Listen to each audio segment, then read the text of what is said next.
or something wasn't working. They never wanted to tell me. And finally I said, you got to tell me, you got to be direct. It's okay that you respect me, but I need to know what the issues are so that I can help solve them. I'm a very hands-on leader, so I know what's going on from the cleaners all the way to the security, all the way to our vice presidents, because when I know and I understand, it makes a difference. Let me give you one example of being a leader like that. When I walk across campus, often, if I see that there's something on the ground on my campus, just like your businesses, I'll go down, I'll pick up the piece of trash, and people will be like, no, don't do that, you don't have to. I'll go over, throw it away. You never know who's watching.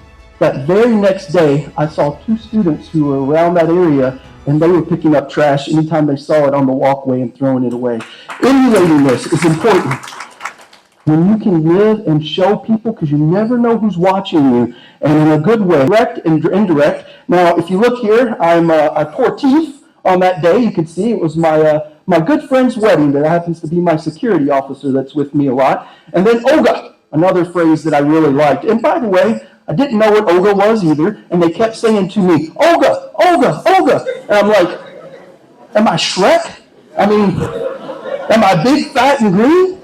I'm a little chubby, no belly, but I don't know.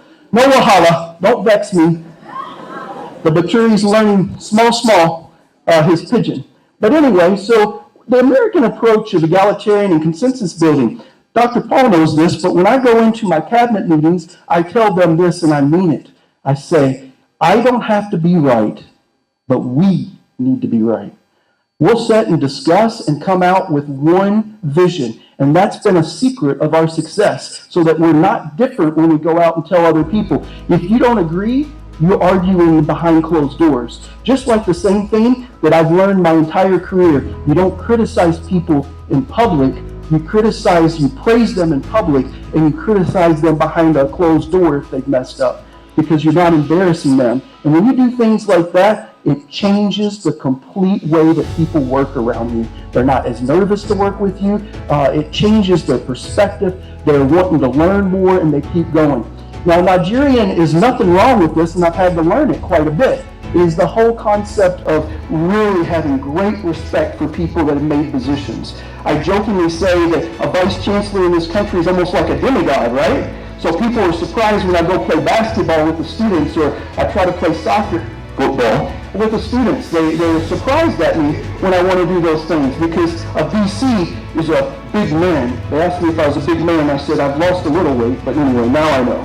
So anyway, learning a lot about Nigeria and the structures and the respect. But I'll tell you the one thing in respect that I love so much that we've lost in America, that you guys have taught me to remember again, is respect for our babas, for our mamas, for people that are older than us, and the respect and the wisdom they gave. I guarantee you, every person that's older than you can impart knowledge on you, every single one.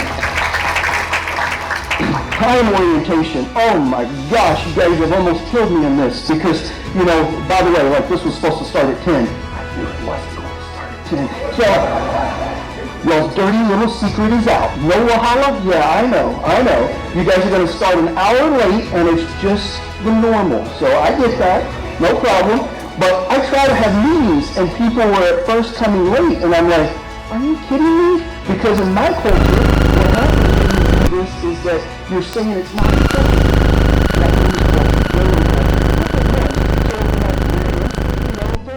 African countries, and this isn't a bad thing, but it's about relationships. I've actually made international students of mine late for class because they were coming to me in America as a student from like Congo or from Kenya, and they stop and they start talking to me, and finally after 10 minutes I'll go, where are you going? Class. And it'll be 10 minutes after class was supposed to start, but they didn't want to tell me no because I'm an authority figure, and they didn't want to rush off because that relationship with me was more important. So when you understand why people have that perspective, it helps you understand. Now, it does make me laugh still sometimes when we're joking and they're like, oh, that president. One time, you won't believe this, I came to work like an hour before, it was about 30 minutes before everyone else, and my staff, this is when I first started, they were scared to death. Olga never comes first. The boss always has to come after us. We got to do this, and this. They were all stressed. So I don't come to work early anymore. I come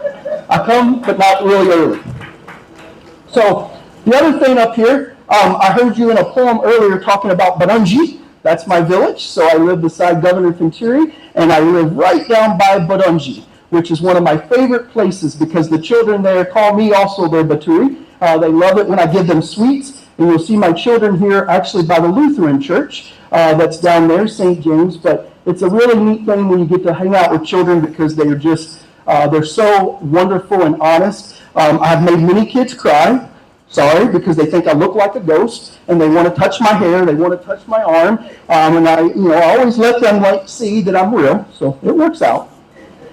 Networking is important in this culture, but you guys see networking even in a larger amount. Networking is important in Nigeria because you guys get to know people, you can get experience, but IT opportunities, different things. In America, we do networking usually through professional organizations only. But you guys have it mastered down a different way. It's more of an informal setting. So I've had to learn both different ways that we do networking. For me, I build relationships through the community in my personal time, doing things like meeting community leaders, doing healthcare programs like we'll be doing in Shagari or in Budunji. We do different things. So if you look up here too, we'll always invest in children and the vulnerable, especially women and others. We do a lot of projects here. I was raised by my grandmother, just her, raised by a woman, so I'm very much involved in the life of the women in the community, trying to do things, and children, because everybody needs good father figures and good people in their life. So one of the things I learned to become was an amateur musician, or a magician. Sometimes I'm an amateur magician. So I want you to think about it for a minute. Sometimes, with the Baturi, you'll look here and see different things. Like, sometimes people think Baturis might have, like, powers. And I tell them all the time, I don't have juju, but I do have some Baturi magic. So sometimes I take things when all else doesn't work, and I want to make sure that we're doing the best thing. So we're going to work really hard. We're going to put it in our hand. We're going to do this. No juju, just Baturi magic. Thank you guys. God bless you. Have a good day.